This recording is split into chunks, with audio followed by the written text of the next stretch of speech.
Mountainaire Avian Rescue Society recently released a wayward snowy owl back into the wild after a brief stay at their center.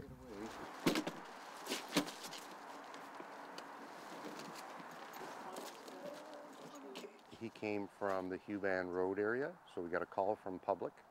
A gentleman from up on the base was out walking his dog, noticed the owl standing on the side of a wooded trail, and he knew a little bit about snowy owls, knowing they shouldn't be in the woods. They're not normally on Vancouver Island, and this guy wasn't flying away, so it was obvious that the animal was in some need of help. So he gave us a call. We rushed out there knowing it was a snowy owl, and the bird was just standing on the side of a trail, and I approached within about 10 feet before he even tried to flee, and he made it about 40, 50 feet by running, gliding, hopping, but he had no energy left. For Mage Birch, releasing a healthy bird back into the wild never gets old. Well, it's a fabulous opportunity to be this close to wildlife, of course, in Canada's urban areas, and to see a snowy owl is really unusual in our lower latitudes.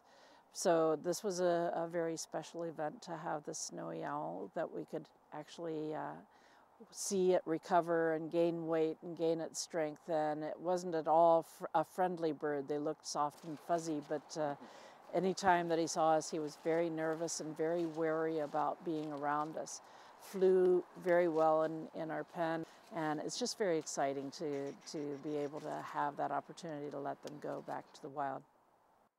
It's not that common to see a snowy owl this far south, but there are a couple of reasons the owl ended up here.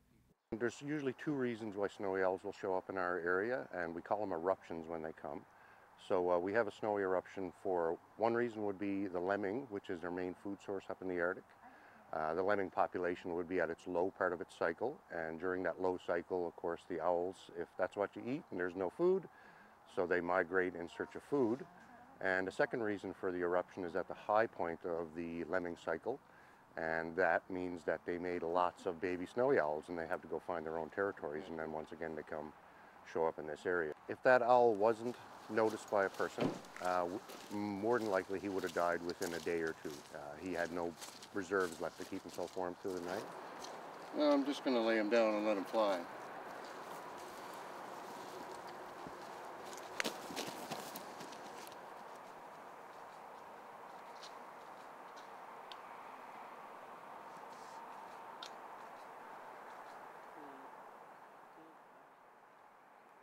Anytime that you see wildlife and you're not sure if it's injured or not, then give us a call first, and our number is 250-337-2021.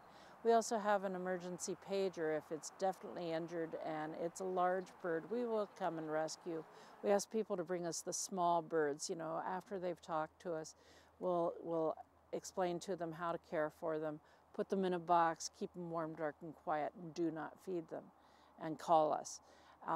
So if it is injured, call our emergency pager number 1-800-304-9968.